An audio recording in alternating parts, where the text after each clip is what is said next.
ગાંધીનગરમાં એબીવીપી દ્વારા વિરોધ પ્રદર્શન કરવામાં આવી રહ્યું છે। નર્સિંગ એડમિશનમાં સ્કોલરશિપ રદ કરવાને લઈને એબીવીપી દ્વારા વિરોધ કરાઈ રહ્યો છે। એડમિશન બાદ સ્કોલરશિપ બંધ કરી દેવાઈ હોવાનો આરોપ લગાવવામાં આવ્યો છે।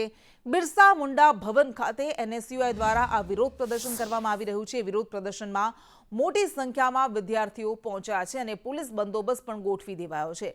તો એબીવીપી દ્વારા આંદોલન કરવામાં આવી રહ્યું છે, વિરોધ પ્રદર્શન કરવામાં આવી રહ્યું છે, પ્લે કાર્ડ્સ ના સાથે સૂત્રો કરવામાં આવી રહ્યા છે, નારા લગાવવામાં આવી રહ્યા છે।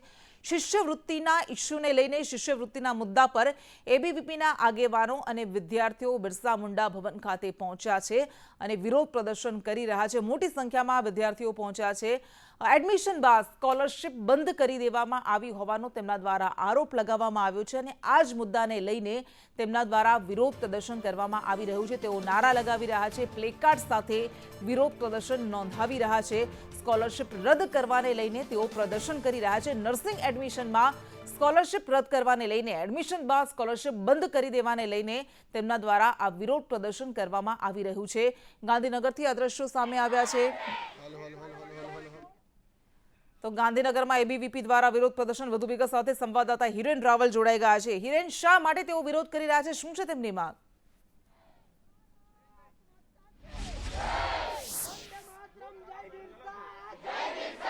ગાંધીનગર બિરસા મુંડા ભવન જે છે આદિજાતિ વિભાગનું, અને એ વિભાગના કાર્યાલય ખાતે અત્યારે મોટી સંખ્યામાં વિદ્યાર્થીઓ પહોંચ્યા છે અને એમનું કહેવું છે કે જે પોસ્ટ મેટ્રિક શિષ્યવૃત્તિ છે એ જૂની પોસ્ટ મેટ્રિક શિષ્યવૃત્તિ રદ કરી દેવામાં આવી છે, એ ફરીથી ચાલુ કરવાની માગણી સાથે અત્યારે એબીવીપીની આગેવાનીમાં અલગ અલગ કોલેજના વિદ્યાર્થીઓ છે તે અહીંયા પહોંચેલા છે અને એમની માગણી છે કે જે અગાઉ જે શિષ્યવૃત્તિ મળતી હતી એ જ શિષ્યવૃત્તિ તેમને ચાલુ રાખવામાં આવે, એ શિષ્યવૃત્તિની માગણી સાથે તેઓ અહીંયા પહોંચેલા છે। એબીવીપીના આગેવાનો જે અહીંયા પહોંચેલા છે, સીધા એમની સાથે વાત કરીશું। હિરેનભાઈ, શું ઇસ્યુ છે? કયા કારણોસર અહીંયા સુધી પહોંચવું પડ્યું? સાહેબ, કારણ એક જ છે, વિદ્યાર્થીઓની સ્કોલરશિપ એમને મળવી જોઈએ। જે 2024-25માં વિદ્યાર્થીઓ એડમિશન લીધું છે એ લોકોને 28/10નો જે પરિપત્ર આદિજાતિ વિભાગે કરેલો છે તેમાં આ લોકોની સ્કોલરશિપ રદ કરવાની વાત છે અને સ્ટેટ કોટામાં જે સીટો છે, જે સીટો ખાલી રહી જાય તેને મેનેજમેન્ટ કોટામાં તબદીલ કરવાની વાત છે। જે આદિવાસી વિદ્યાર્થીઓ છે એ લોકોની આર્થિક પરિસ્થિતિ એવી નથી કે 80,000 લાખ રૂપિયા ભરી શકે આખા વર્ષના। જો સરકાર એ લોકોના ભણતર માટે શિષ્યવૃત્તિ નહીં આપશે તો હજારો આદિવાસી વિદ્યાર્થીઓનું શિક્ષણ બગડી જશે, એ લોકોનું કેરિયર બરબાદ થઈ જશે। જ્યાં સુધી આ પરિપત્ર રદ નહીં થાય અને સ્કોલરશિપ એ લોકોની મંજૂર નહીં થાય ત્યાં સુધી અમે અહીંયા આંદોલન કરીશું।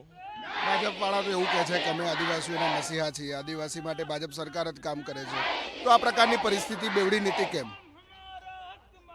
એ તો સરકારે વિચારવાનું છે। સરકારના એક અધિકારીએ આ પરિપત્ર કરેલો છે તો સરકારે એમને પૂછવું જોઈએ કે અધિકારીની નીતિ શું છે।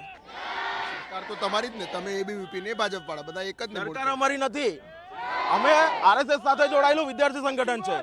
1948માં 9 જુલાઈ 1948ના રોજ એબીવીપીની સ્થાપના થઈ હતી અને બીજેપીની સ્થાપના 1992માં થઈ હતી। અમે આરએસએસનું વિદ્યાર્થી સંગઠન છે।